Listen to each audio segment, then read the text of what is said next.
अनंत कुमार सिंह, जिन्हें छोटे सरकार के नाम से भी जाना जाता है, मोकामा विधानसभा क्षेत्र से पूर्व विधायक हैं। जेडीयू के पूर्व सदस्य रहे, फिर 2020 में आरजेडी में शामिल हो गए। अब फिर से जदयू में जाना तय है। नीतीश कुमार से बार बार मुलाकात भी हो रही है।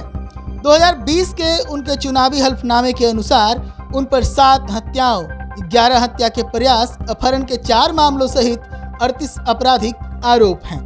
हालांकि सभी मामलों में उन्हें अदालती राहत प्राप्त है। पिछले लोकसभा चुनाव के समय से अनंत सिंह खूब चर्चा में हैं। लोकसभा चुनाव से पहले बिहार में सत्ता परिवर्तन हुए, इस दरमियान उनकी पत्नी ने एनडीए के लिए वोट किया। तब से अनंत सिंह के पार्टी बदलने की खबरें चलने लगी। इसी बीच लोकसभा चुनाव आ गया, तब फिर एक बार छोटे सरकार सुर्खियों में आ गए, क्योंकि चुनाव से ऐन पहले उन्हें पैरोल मिल गया था।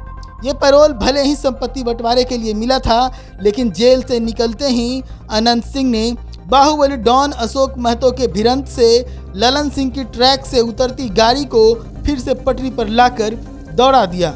ललन सिंह को जीत मिली, अनंत सिंह को तोहफे में परमानेंट आज़ादी मिली। अब अनंत सिंह जेल से बाहर हैं और 2025 का चुनाव लड़ने का ऐलान भी कर चुके हैं। तो एक नज़र उनके राजनीतिक इतिहास पर डालते हैं। 2025 में जदयू के टिकट पर मोकामा विधानसभा सीट से चुनाव लड़ा और जीत हासिल की। उस वक्त उनके सामने लोजपा के नलिनी रंजन शर्मा थे, जिन्हें 2835 वोटों से हराया था। फिर उन्होंने 2010 में लोजपा के ही सोनम देवी को बड़े अंतर से हराकर सीट बरकरार रखी।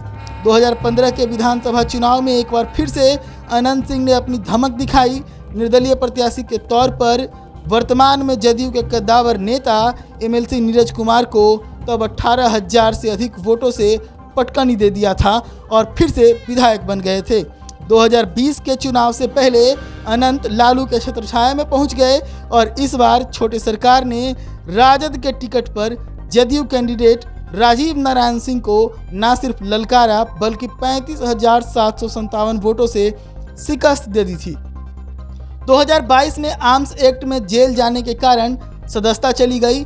तब मोकामा में उपचुनाव करवाए गए, लेकिन इस बार भी अनंत सिंह ने साबित किया कि ताकत में कोई कमी नहीं आई है। उन्होंने अपनी सीट पर उपचुनाव में पत्नी नीलम देवी को उतारा। टिकट राजद से ही मिली थी और सामने भाजपा की सोनम देवी थी। इस बार भी पत्नी के चेहरे पर अनंत सिंह मैदान मारने में सफल रहे। फिर पिछले लोकसभा चुनाव के ऐन पहले क्या क्या हुआ, इसकी चर्चा पहले ही कर चुका हूं। अब 2025 में विधानसभा का चुनाव होना है और 2005 से लगातार मोकामा की गद्दी संभाल रहे अनंत सिंह जेल से बाहर हैं। चुनाव के लिए ताल भी ठोक चुके हैं और नीतीश कुमार उन्हें तवज्जो भी दे रहे हैं, क्योंकि लोकसभा चुनाव में उन्होंने सीएम की डूबती हुई नाक को बचा लिया था ललन सिंह को जिताकर। तो कुल मिलाकर अनंत सिंह की मौजूदगी से 2025 में मोकामा की सीट जदयू की मुट्ठी में नजर आ रही है। तो हुए ना अनंत सिंह बिहार विधानसभा 2025 के बाहुबली। प्रशांत कुमार की रिपोर्ट, तेज न्यूज।